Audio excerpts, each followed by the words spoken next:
Hello everybody, welcome back to another Woodworking Wisdom.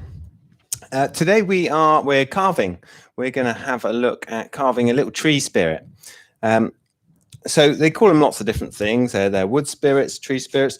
Sometimes they'll call them like a green man, but the green man's usually got leaves on his face. This is a kind of an old man of the woods. So we're going to have a look at that. We're going to be using kind of fairly traditional chisels and gouges. So, you know, quite a straightforward, simple project. Okay, we kept it nice and simple. So you guys could perhaps follow along. And as we go through carving different projects and things like that, we can start to introduce different tools and have a look at the kind of carving as a whole. But just wanted to start off with this one because, like I say, we're just using chisels and gouges today. And we've got a nice little project. This is something that, you know, isn't beyond anyone's kind of capability. So I've got a piece of wood here. This is a piece of pear, I think the guy said. It's still wet and it's got a little bit of rot in the middle. But that's not going to bother us for what we're doing. We're not going really deep. But yeah. Nice little bit of pear there. We've got a couple of cankers and potentially knots. So just before we kind of get this loaded into the vise or on the bench here, I'm just having a little look. And I think probably that side's going to be the best. I'm going for this wider section so we can perhaps get some more of the detail of the face and the kind of roundness of the cheeks if we wanted to. I would like to carve that side, but we're not going to fit all our detail and stuff on that one. So just look at your piece of timber, identify any potential tricky bits, and then, you know, we want to make it easy for ourselves, really. So pick the bit without the, without the knots, without those kind of cankers. I've got a couple of bits here that may prove a little bit tricky, but we'll work through that. Because around these knots and cankers, you'll quite often get different changes of direction of the grain. So they can be a little bit tricky. But like I say, this is a wet piece of timber, and our sharp chisel should go straight through all that. Okay, so first things first, we're going to just draw a few pencil marks on our piece of timber here. We've got quite a heavy brow. I'm coming in about a third of the way down our piece of timber here, our piece of pear, and it might be quite difficult for you guys at home to see these pencil lines, but they're they're just there as a rough kind of reference for me, really. So what I'm doing is I'm putting a line across which is going to kind of represent the brow.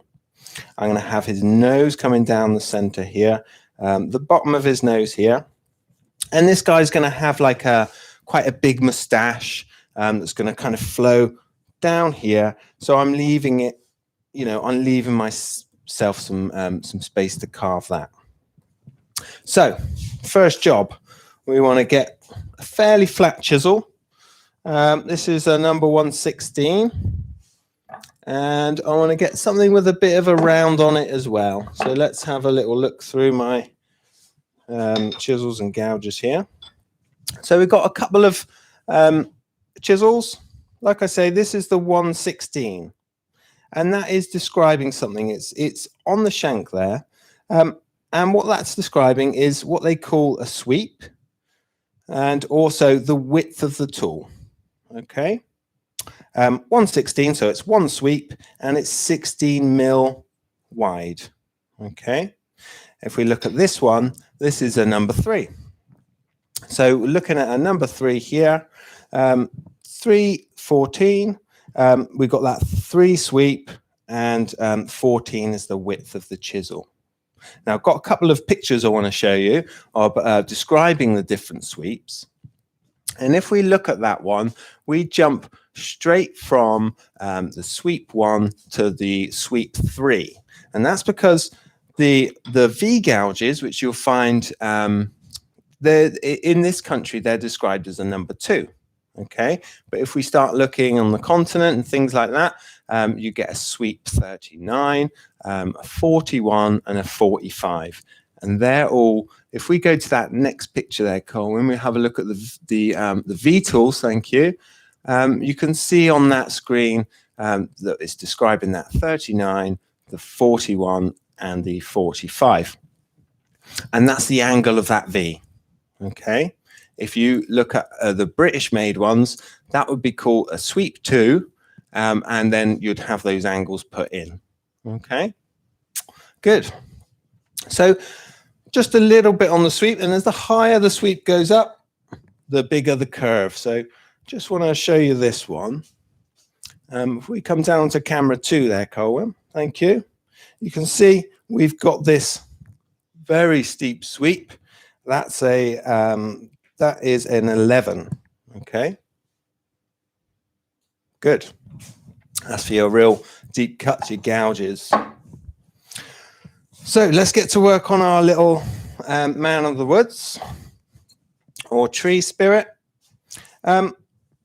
Using the straight gouge to start off with. Okay, and I'm just going to give myself a little line to work to. I'm holding the tool right down on the steel here. Okay, so quite close to that cutting edge, but I'm being very careful not to, to put my finger on that cutting edge. And the gouge is going in nice and straight, 90 degrees to the actual project. Quite a thick bark on this bit of pear. So it feels so soft as I just mark this out. And we're not actually cutting into wood to begin with. We're just kind of putting our outline on. So today we're in the craft workshop. We've got Colin on the cameras and Craig's asking our questions. So any questions you may have, just pop them in the comments there and we'll do our best to get those answered for you. So what I've done there is I've put almost like a stop cut. Okay, now just coming in with the chisel and coming in at a slight angle and cutting up to that and removing the timber this side of it. Okay, and this is all really soft bark at the moment. I'm being very careful. I'm limiting the cut with this hand. Okay, so this is almost like acting as a brake. It's pushing up the length of the tool, and then this one is driving it. So I've got my heel of my hand kind of planted on the project, and that is limiting my cuts because I don't want to damage this kind of brow as we get to it. Okay, so we got our first question. Yeah, a question from Maria in Wales. Firstly, well, good afternoon, everybody. Is dry wood or is wet wood easier to carve than dry? Yeah, so today I went and picked this up this morning from Jason's house, actually. This is a wet piece of pear, because the bit that I'd chosen to practice on, it was a little bit dry. Okay, and what we're experiencing there is we're getting a lot of the kind of tear out and a lot of the kind of fluffy fibers that you get in where the two cuts are intersecting. And I found it a little bit harder to work. Okay, so yeah, absolutely. I've got a wet piece of timber there. It's making it a lot easier, and the chisels and the gouges are just gliding through, especially on this this kind of outer the sapwood and the bark. It's just, it's lovely. One thing I would say, if you're using a lot of wet timbers and things like that, is just to keep the tools nice and clean. Okay, so give them a little wipe over after you finish with them. You don't want to leave the resin and things like that because it will affect the tool. Okay. I had a little go with this earlier just to practice, see what it cut like. We don't really want any major surprises when we're live, so we always have a little kind of practice before we get on. And it left a load of resin and a load of water on the back here, so I've just buffed these back up on the honing wheel on the Tormek to make them nice and shiny again, nice and clean. If I was putting that back into storage, I would probably use a little bit of camellia oil. So like I say, just using my hand to drive the chisel at the moment and using my other one as a limiter. And I'm taking these cuts down to where I've put that kind of cut that's 90 degrees to the project. Okay, we're still cutting bark at the moment, so I think we're going to have to go a bit deeper with that one. But I would recommend doing it bit by bit rather than going down the full depth here and then you know, sneaking up to it. So we went nice and straight across the top here.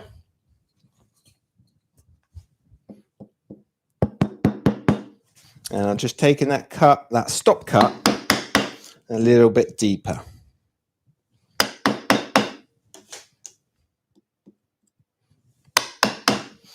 And this is his brow, and he's going to have big bushy eyebrows.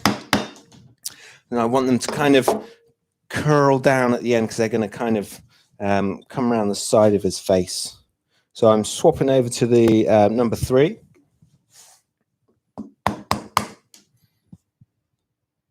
To just introduce a slight curve. But this is all part of that stop cut.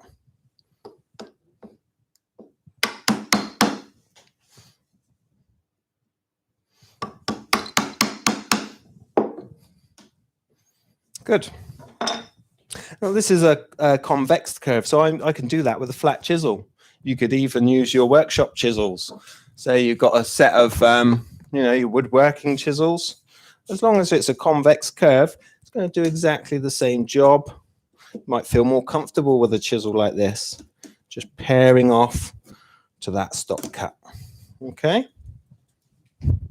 We're going to stick with our carving gouges and stuff today, but just showing you, you know, use what you've got at home.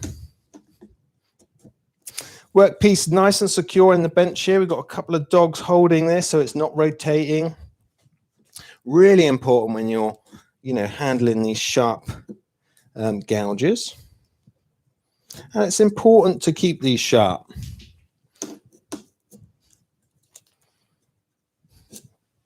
So quite quickly we can remove material. If you want to kind of horse off a bit more, get the mallet in there. And it's the kind of angle of the chisel that's going to determine the depth of the cut. Okay, so if we come over to camera 2 there, Colin, if we lift the chisel, the cutting edge is going to go in that little bit quicker, that bit deeper. Okay, and as we drop the handle, it's going to kind of level out and give us you know, a flatter cut.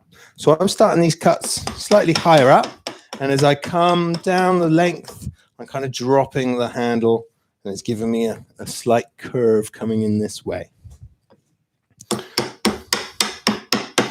This has got a really thick bark on it. I'm still cutting bark there, but just making it down to our stop cut.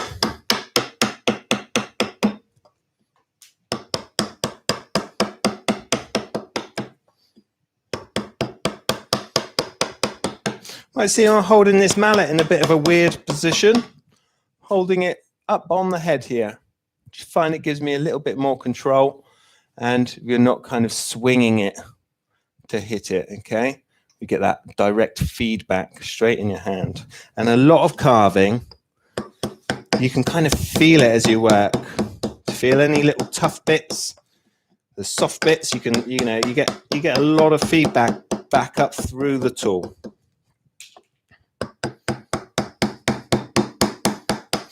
So we're cutting wood now down here,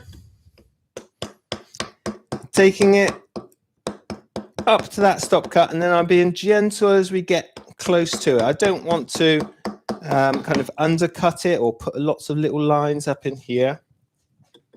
So just being careful as we approach that stop cut. Okay, so we've got a fairly deep brow. I'm just going to take it a little bit deeper. So we're actually working in that wood and we're not on the bark. I'm going to try and keep the bark on his eyebrows. I think it looks quite cool. And also on his moustache, it'll give it a kind of a difference in the color and the tone.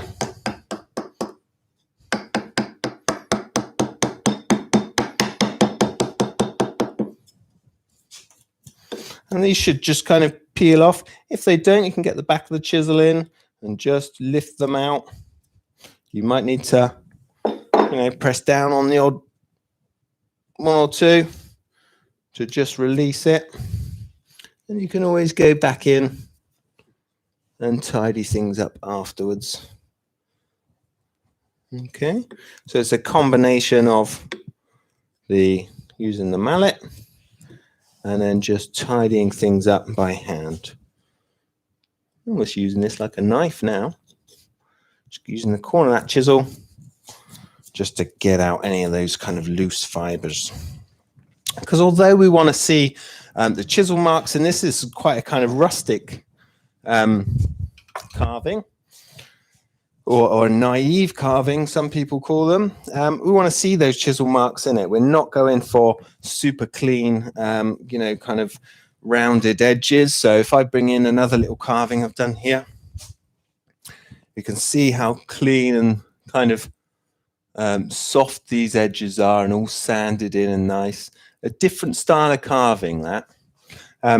Today we're going with that kind of rustic, that kind of, so you can tell it's been carved. It's not something that's pre-made. Okay, so another question. Yeah, a question from Chris. He says he prefers carving chisels for this type of work. We do have any thoughts on the Arbortech ball gouge? Absolutely, love that thing. Really good. I use that a lot on spoons, on spoon carving. It gives you a really nice little bowl, really nice control. Really like that ball gouge, and also the turbo planes. I really like power carving because of the quick results you get. And if you're a kind of power tool type person, haven't got the perhaps patience to whittle away at something or take things down slowly by hand, those kind of power tools will give you such quick results. Love the ball gouge.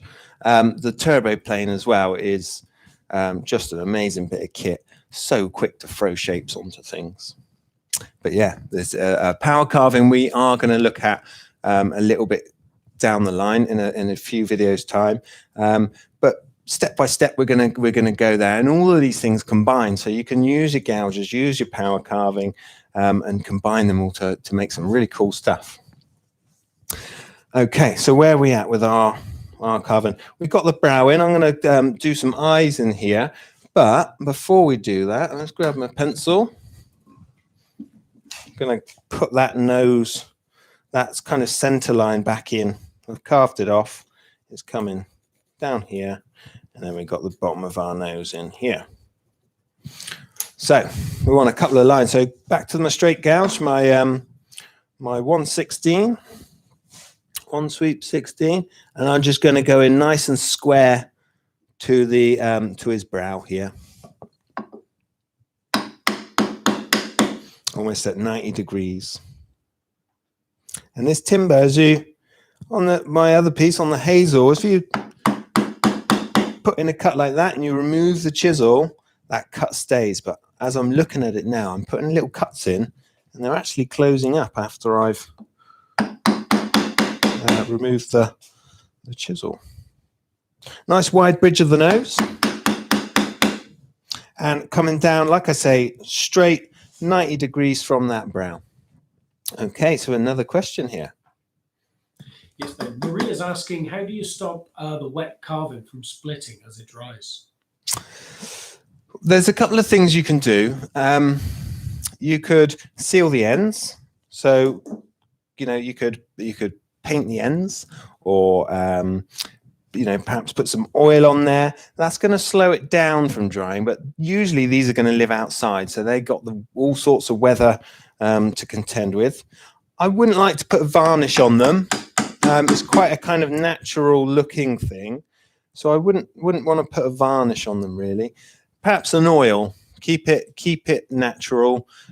Keep that natural look to it. Sometimes find with varnishes, although they've got those brilliant qualities of preserving things and keeping them, watertight, they can make the piece of timber look a little bit kind of plasticky for me.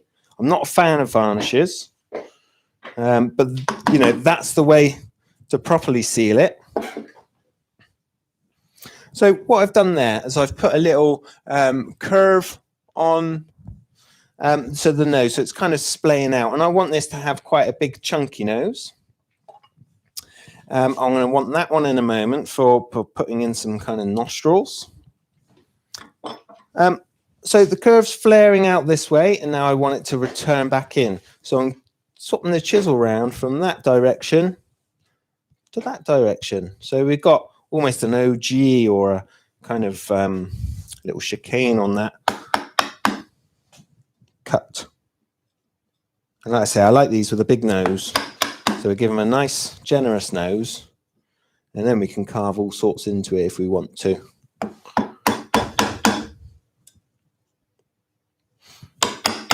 But yeah, wet timbers, you know, it's a tricky thing to stop from splitting. Seal up the end grain if you can. And be generous with a good coating of oil. That's going to slow down that drying process. But very tricky thing to stop from splitting these wet timbers. So let's come around with a basic kind of shape on the nose. Just cutting these in.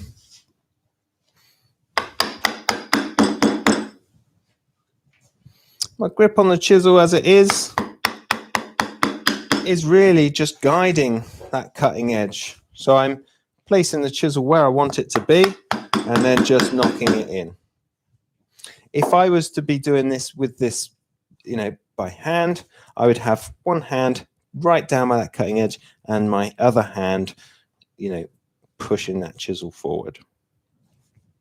So I've got a little shape here, and I'm going to use, I'm going to stick with that same gouge and just show you how we can quite quickly remove this kind of bark off the top. I'm getting all sorts of tearing and things down in here, but that doesn't matter. I'm not down to where I want the finished piece to be yet.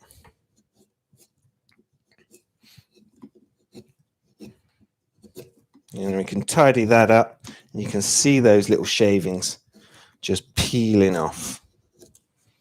If you find you come up here and you're tearing the grain, that's cutting through nicely at the moment, but you could come back this way.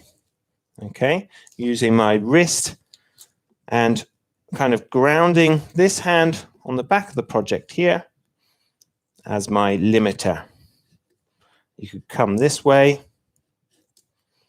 but be very careful. Take a little bit of practice and take small cuts. Okay, that's the trick when you're first starting carving. Just take smaller cuts, take a little bit longer, but you get that extra bit of control and it's nice and safe.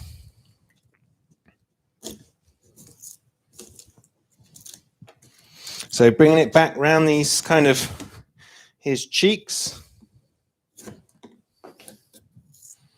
And I'm just quite roughly peeling this off. Where I put that stop cut in, that's naturally kind of coming away from that area.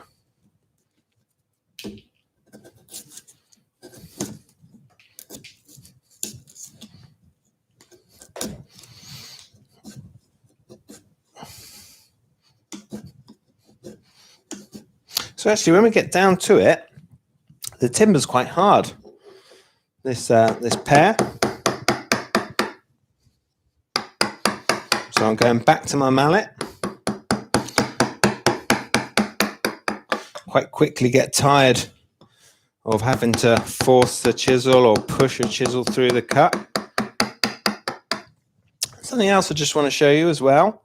When we're using this mallet, I've got a good grip on this, and I'm also grounded or anchored on the project. Okay, so as I hit that chisel, it's actually returning to where it started. So making a little cut, but it's not advancing through the project. We're not whacking it like this.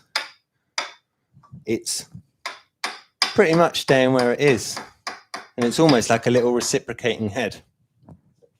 Okay, so another question, Craig. Yeah, question from Lawrence. Which are the best woods for carving as dry wood? So carving as dry wood, I would go with the lime. They call it basswood out in America. You get the sycamores are quite good. These fruit woods are very nice. If you're looking for something with a bit more color, have a look at the fruit woods. They can be, lovely colors, nice warm kind of pinks and browns and things. But for kind of use, you get the gelaton. That is really nice and easy to carve. But the main ones are your limes, sycamores, the fruit woods, and they're easily bought as well. Sycamore I use a lot because it's good for pyro and it's good for carving. So pyrography, the wood burning, that's what I do a lot of. So sycamore for me is a really good timber because I can do my carvings and then I can come back to it and burn on it as well. And it's got the really good properties that I'm looking for carving, and it's got a lovely closed grain that I'm looking for in my pyro work. So I would definitely recommend a bit of lime.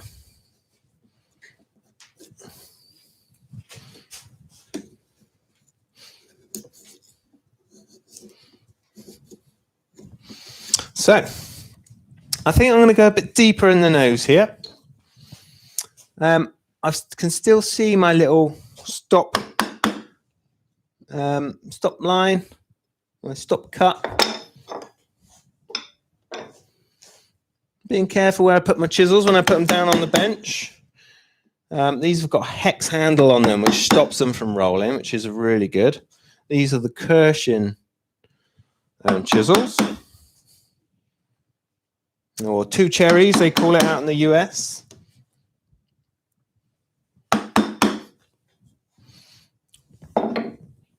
Now, as we come, where are we here? Let's have a little look. I'm going to come across this way, I think. So let's go to camera 2 there, Colin. Oh, we're on camera 2. Brilliant. So as I bring this chisel across the grain, I'm giving it a slight little wiggle up to my stop cut, and I'm stopping on that stop cut.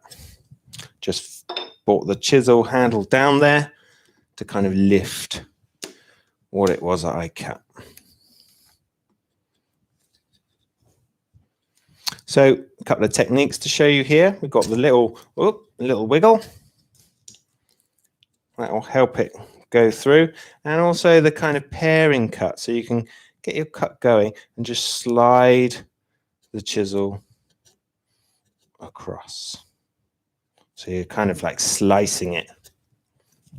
I've got a couple of little sharp bits on here, which I'm just going to knock off. Already given myself a little scrape on my finger. But yeah, be careful of the surface of the timber as well. Quite often these little bits like this can be quite sharp. So have a little feel around. If you think you're going to, when we're anchoring our hand, we're going to drag on something, potentially cut ourselves, just knock off any of those little bits, those little gnarly bits. Let's make it all nice and safe and comfortable. So I was going a bit deeper with this. Let's go with the grain now. And I'm just aligning the side of the chisel with that stop cut. So I just want that bridge of his nose there to just stick out a little bit.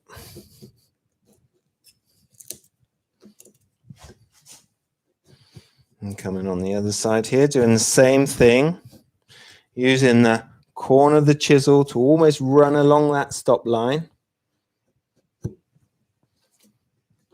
And bit by bit, we're getting deeper and bringing his bridge of his nose up.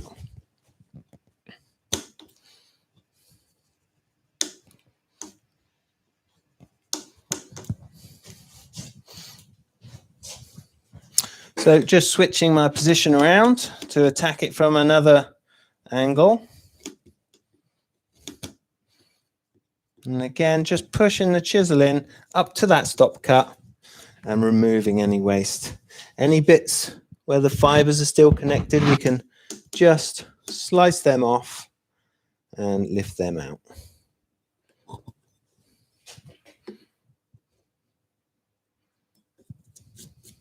Like I was saying before, although we want to see chisel marks on this, we actually want a nice clean cut. We don't want to see all those kind of fibrous bits, because it's like torn grain, really. We want to tidy that up as much as we can.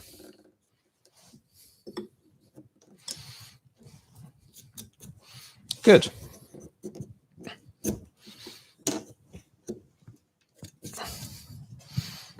Just a touch more here, and then we'll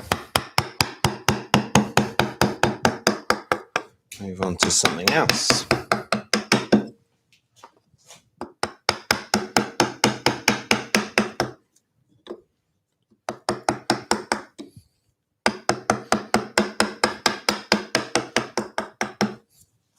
Coming from the top here, I'll leave my mallet down now. I'm just going to use the force of my arm to just sever those fibers, and we should just be able to pull those bits out. Good. So we're not going mega deep. We can use a couple of little techniques to create a shadow. And when we start to put the detail in, we can do some little, almost like chip carving. We can create little shadows and things like that to give the illusion of it deeper. And we're saving ourselves a bit of work and time.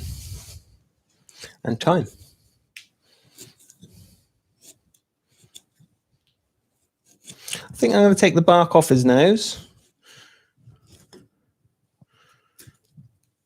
The top layer, that kind of dark brown bark, and that's all coming off nice and easy. And then we'll get a bit more of an idea of the kind of colours. And I quite like the mottled look that's just under that bark, so I think I'm going to leave it at that. We might throw on a bit more shape as we go, but also that all kind of works in relation with the other bits we're going to carve. So once we've got a little moustache going on and we know where his mouth is and things, we might just change the shape of the nose slightly. So I want a couple of big moustache bits coming down here now. So let's just put them in. You don't have to pencil it on if you're happy just going freehand. I'm going to give it a little bit of a wave down the bottom there, but coming up and up nice and high to the nose. I know you guys are probably not seeing this at all, but it's just for me, really. Always good to have something to kind of follow and carve too. So same thing. We're tracing our little outline. We can whiz along this a little bit now. As the curve's coming over, I'm putting that chisel handle over as well. Okay, so all these cuts are going in fairly straight to the workpiece, or at 90 degrees to whatever surface I'm carving. Because in a minute, when we put our little intersecting cut on, we don't want to kind of undercut things, especially because I want to keep this bark on his moustache and his eyebrows. I don't want to undercut them and risk that all coming off. So where we come around here, so that is the outside, and then I'm going to come in and give him a little mouth. Sorry, let me just get where I'm at.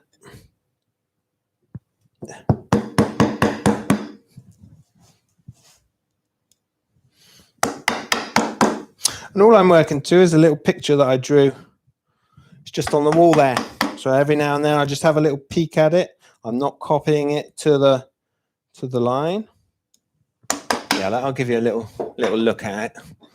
Let's grab my picture. I've just got this as a reference. Something you can just peek across at and you know, kind of know what a face looks like anyway. But it's just nice to have some sort of reference. So I'm working to that as I go. It's reminding me what's next. And it's just nice to have close by. So here we go again. And this is the number 3 sweep. And it's just got that gentle curve. It's really good for marking out these kind of curvy lines.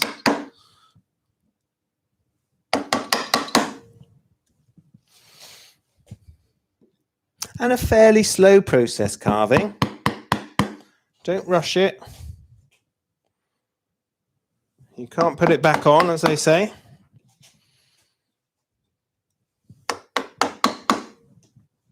And today we are going to rough this kind of image out. We're going to get the shape, main shape on it.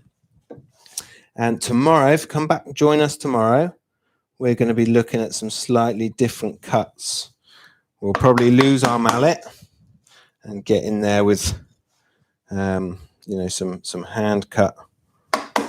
Show you a bit more technique on trying to clean things up and tidying up the carving. So I came quite thin down with that one, so I'll do the same this side. I'm ignoring my pencil line.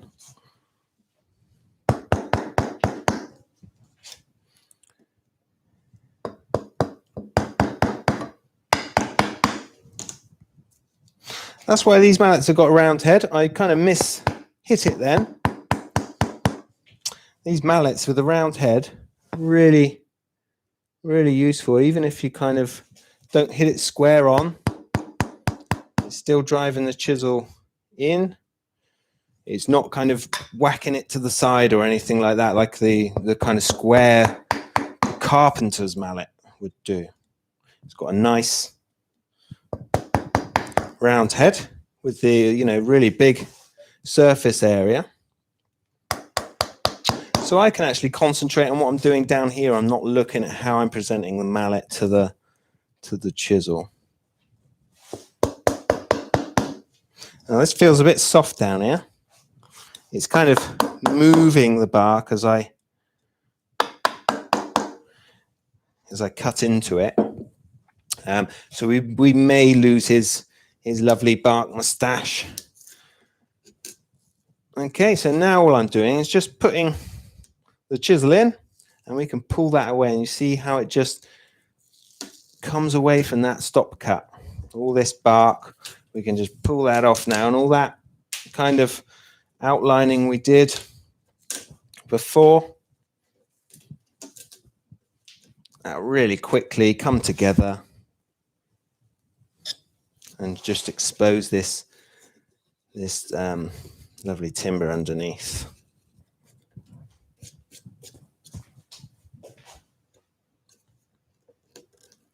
Same thing the other side. And remember, I want to keep that bark, so I'm just being extra careful not to lift it off.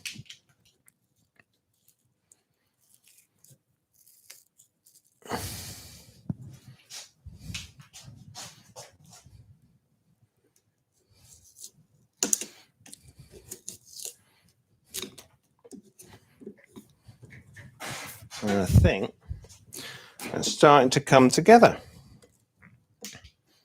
We got his little moustache. Everything I'm doing now is really just waste removal, so we're not too worried about how this is going to be cut, how the surface of the wood looks, because we're going to come back in and dress all of that.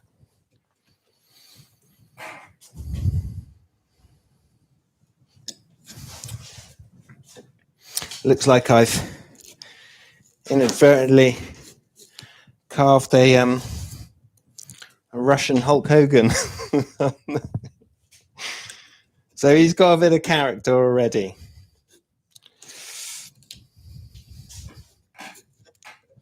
Okay, so question.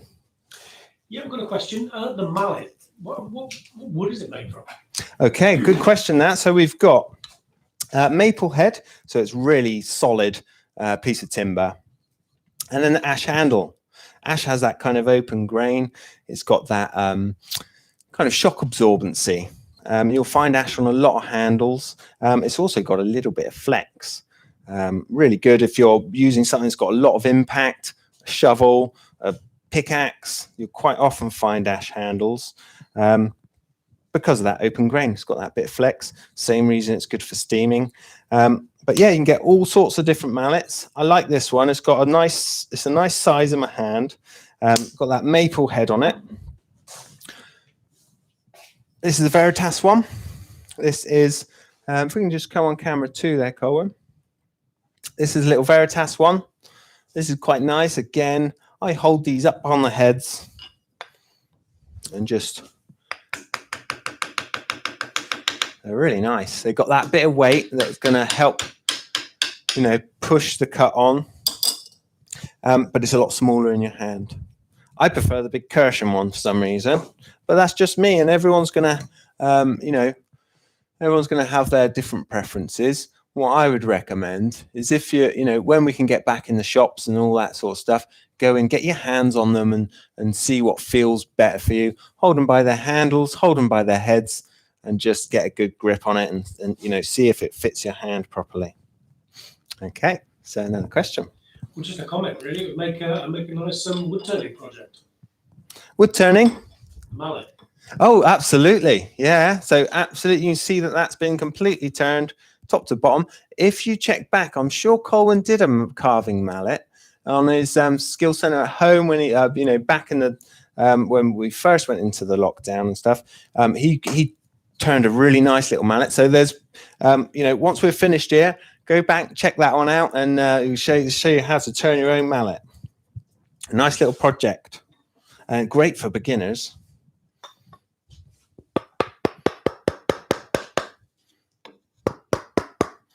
So just lifting off this kind of loose bark. And let's take some of this off on the side here as well. You can get these chisels in sets. You can buy them individually. Like I say, you know, why not have a go with your woodworking chisels? You know, you can do lots of carving with your woodworking chisels without any sweep on them, with that rounded edge. Bit tricky when we start to get into the concave curves, but you know, it's not something to, you know, if you've already got those sort of chisels, why not have a go at a little bit of carving with those? We've got all sorts of stuff we can carve with in here, and like I say, as we go through these videos, we're going to introduce you to power carving.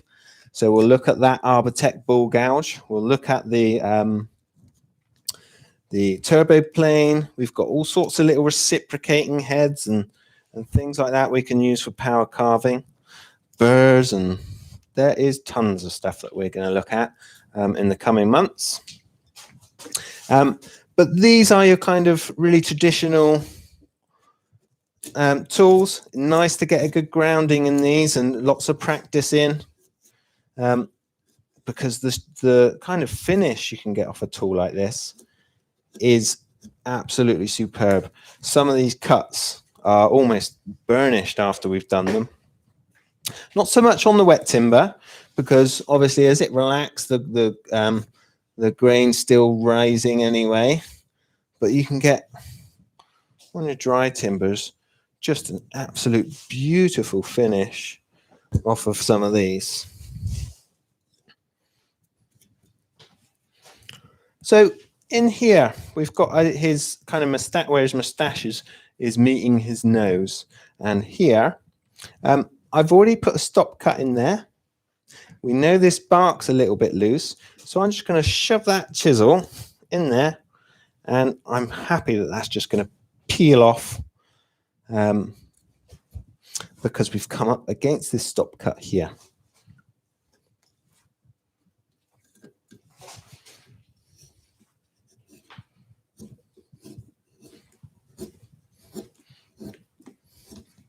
So just bringing that area around his nose down a bit.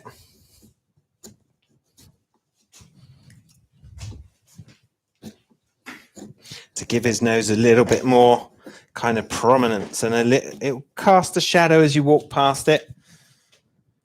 Give it a little bit more life, a little bit more depth. I'm going to put in a bottom lip, and then we'll look at his eyes. Let's just come down here, get some more of this off.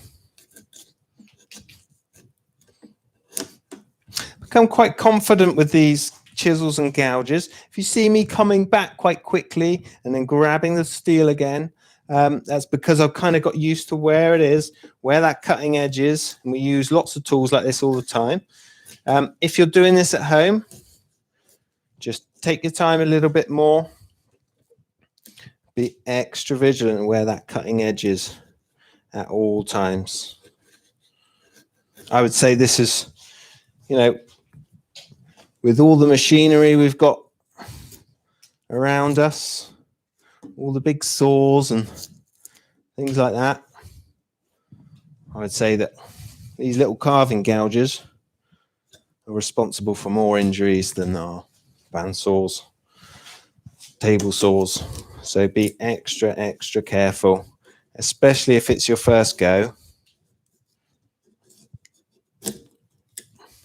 Okay. So all we've been doing really, we've looked at a couple of little techniques. We've done our stop cuts, and then we've done a little cut that's coming up to that and just pairing it off. Okay, so nothing too complicated so far. Okay, so a question. Well, it's the inevitable sharpening question. Yeah. From Maria. How do you, best way to sharpen those? Absolutely. So we've got a few different chisels there. Carving chisels are a little bit different to your kind of woodworking chisels in that the bevel on them is slightly rounded. Let's grab one of these. And let's bring it up to, let's go camera 4 there, Colwyn, please. So, got two chisels here, similar width. This is our carving chisel, and you can see on the back of it, it's got a kind of rounded bevel. On our kind of carpenter's or woodworking chisel, it's just a straight bevel, and actually this is a very slightly hollow grind. Okay, so these carving chisels, you need to just treat them a little bit more differently than you would your woodworking chisels. Let's pop that back out the way. Various ways we can sharpen these. I favor the Tormek. We've got there's kind of slow speed water cooled grinder. So I've got Tormek back here, always at the ready.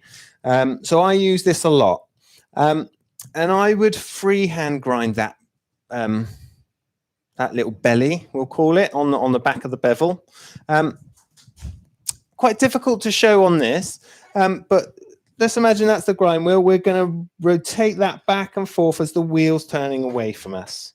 Okay, we'll do a little demo on sharpening because this feels a bit silly.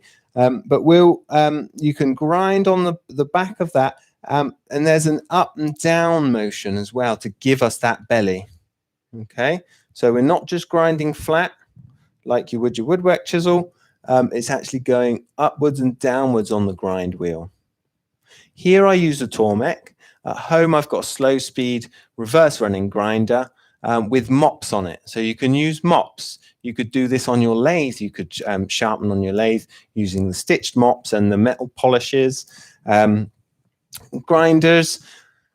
You know, there's all sorts of different stuff you can use to sharpen these. Waterstones. I've got here a little trough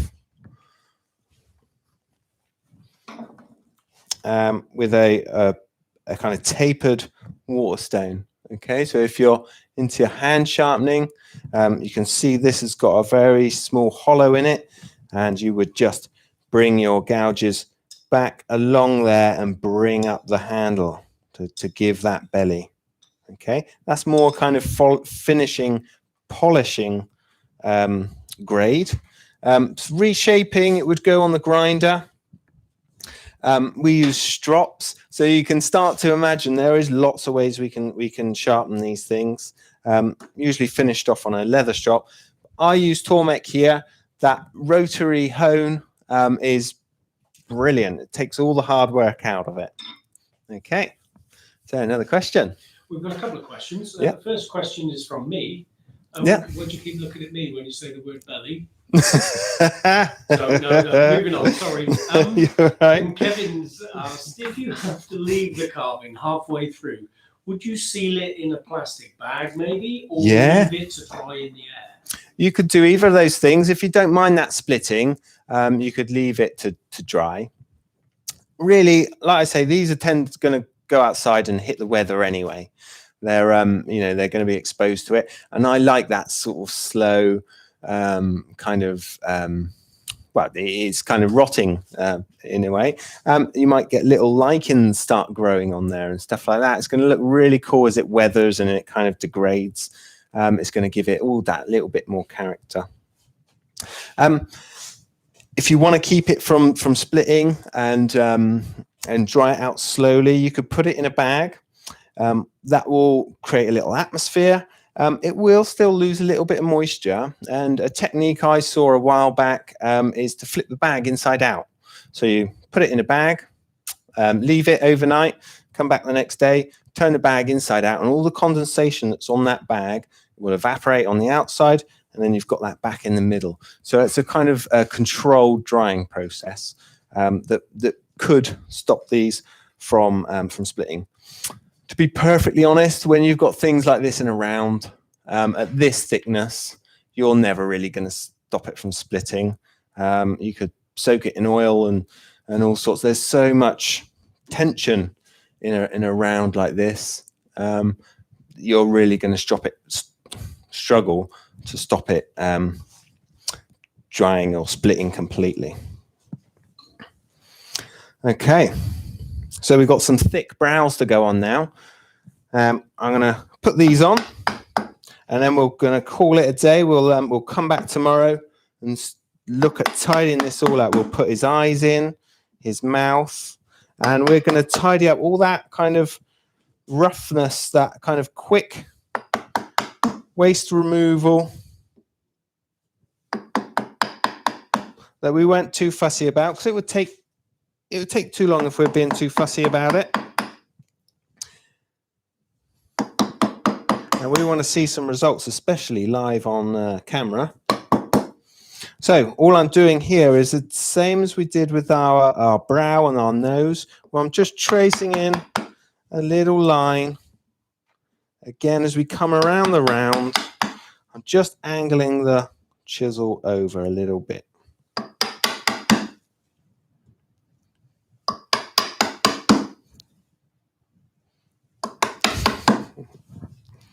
Okay, so there's some brows. Let's get a couple of other chisels on the go. I'm going to go with a V tool to get in this little bit here. Okay, then, Craig. So another question. Yeah, question from Chris. If viewers have the Sorby Pro Edge, could they use the mandrel that bolts on the side with the polishing wheels to sharpen? Yeah. Ultimate Edge, Pro Edge, those kind of linishing machines, quite often they'll have a wheel that go on the side. There is a lovely little profiled leather one, which would be great for the inside of these gouges. The belt itself is a great little thing, because you can get so fine on those belts. You're not going to whiz off too much material on these, and it's a really easy one to roll on, because it's a flat rather than a wheel. It doesn't produce that hollow. So it's quite nice. You've got a little bar there as well that you can kind of rock on to give you that belly shape that we're looking for with our carving tools. But yeah, there is lots of different ways we can sharpen these, and I think it probably warrants a video as we go along. We'll look at carving tools, sharpening as a separate thing, because they are different to your other woodworking tools. And they want to be nice. They want to be polished and honed. And we try and keep them that way. That's the real secret with your carving tools, is little and often. You want to keep them sharp and try and avoid the kind of reshaping, because that's, especially on things like these V tools, that's when you can get, it gets a little bit tricky. But we can do that. We can look at sharpening tools. So just to help to drive that through, it's quite a deep cut. I'm doing a little side-to-side rock. I'm not, it is going to affect the finish of the cut, but I'm not too bothered about that. All I'm doing is stock removal, and that's just helping that gouge kind of go through this very deep bark. If you wanted to, you could make that decorative.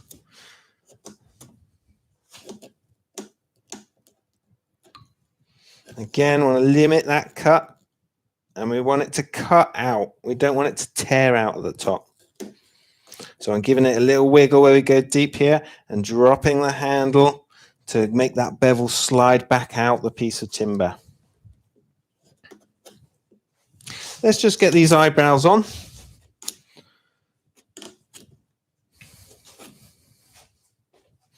Looks like he's wearing some kind of little crown type thing going on.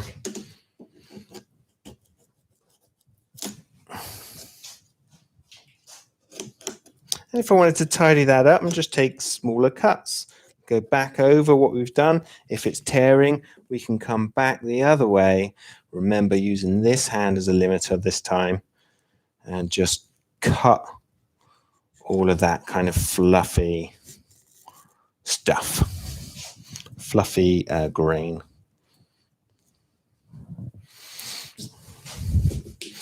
Okay, so hopefully we can see now we're getting there. It looks quite dark actually on the timber on camera. He looks like a really grumpy old man, but we're going to make him a little bit more softer tomorrow. We're going to add a lot more detail. We're going to use some slightly different types of cuts, some more gentle cuts. Today we were shaping, we were whizzing that bark off, getting down into the timber and cutting some of that, and really just bringing out the shape. Tomorrow we're going to refine this a little bit. We're going to have a look at what we can do. We can put a mouth in, we can start to shape these cheeks and put some eyes in. So we've got a little bit more work to do with this, but if you can imagine, at the end of tomorrow, a 2-hour project, and you've got yourself a really cool little wood spirit or tree spirit. So this is Woodworking Wisdom. I've been Ben. We'll see you back here tomorrow.